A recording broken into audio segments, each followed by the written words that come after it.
Disappointed, fearful, and concerned are the sentiments of the former Minister of Education, Dr. Nicolette Henry.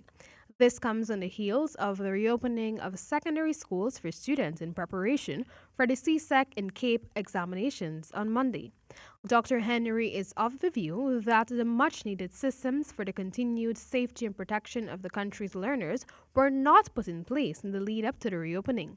This, she says, does not sit well with her. Still to hear what, if any, transportation arrangements have been put in place for the students who are required to commute to and from.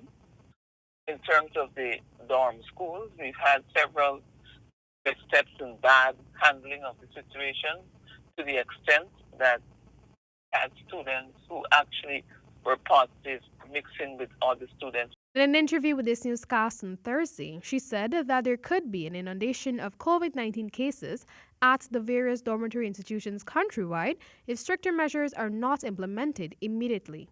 While the COVID-19 cases among students were more than likely contracted prior to the students returning to the classrooms, she explained that there is the real potential of the virus spreading among other non-infected students. We certainly call on the Ministry of Education, the government, to be much more responsible. In addition to all of that, I think what has been most heartening and certainly most troubling, the utterances made by the minister are very irresponsible, to the extent that people are prepared to, treat in a very flippant way the lives, health, and well-being of our students.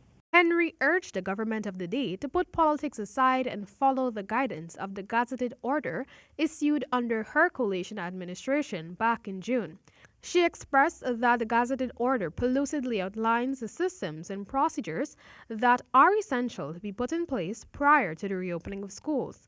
Among other concerns, Henry is adamant that much more emphasis needs to be placed on transportation systems and the provision of meals for students. You would recognize that we had looked at issues, transportation, meals, and that kind of thing, because there are guidelines in that from CARFA and from the UN, WHO, and so forth.